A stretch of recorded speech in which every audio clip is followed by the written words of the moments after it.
My name is Lieutenant Colonel Stuart Scheller, United States Marine Corps. I'm the current battalion commander for Advanced Infantry Training Battalion. I've been in the Marine Infantry for 17 years. Started my tour with Victor 1-8. It's the current unit that's doing perimeter security, dealing with the mess that's going on there.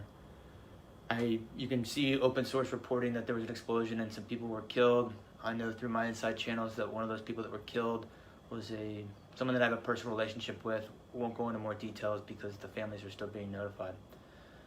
Not making this video because it's potentially an emotional time.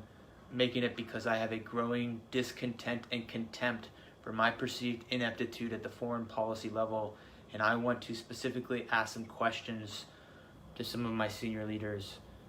And I'll say, as a person that's not at 20 years, I feel like I have a lot to lose. If you play chess, you can only see 2 to 3 moves out because there's too many variables.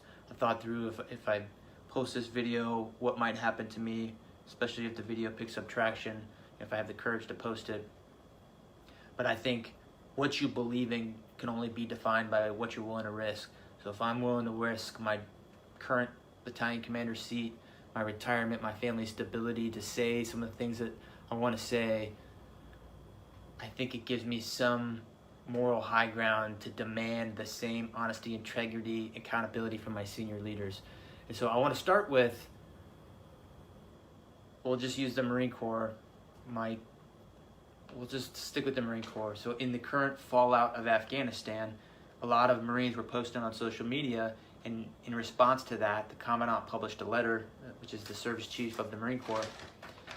And I want to read from it. It was dated 18 August, so only a week ago.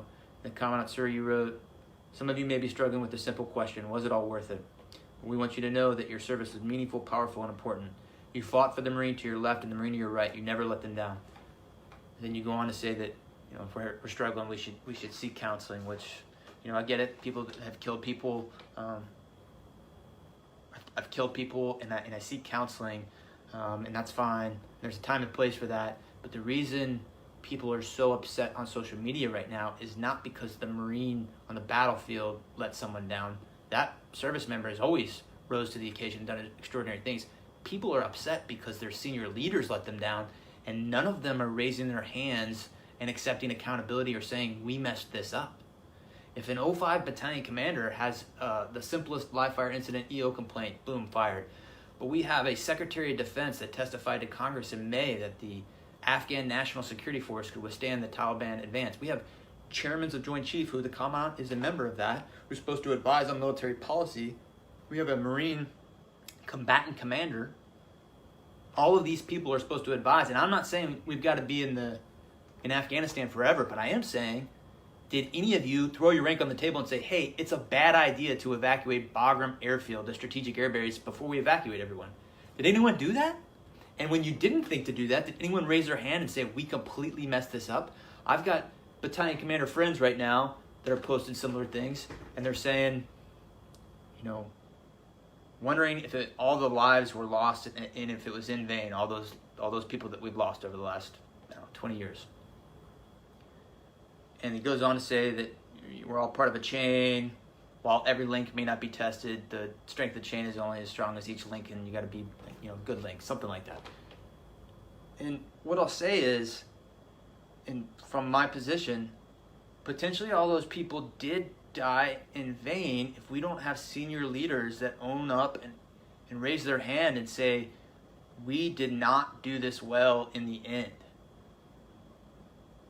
Without that, we just keep repeating the same mistakes. This amalgamation of the economic / corporate / political / higher military ranks are not holding up their end of the bargain. I want to say this very strongly. I have been fighting for 17 years. I am willing to throw it all away to say to my senior leaders, I demand accountability.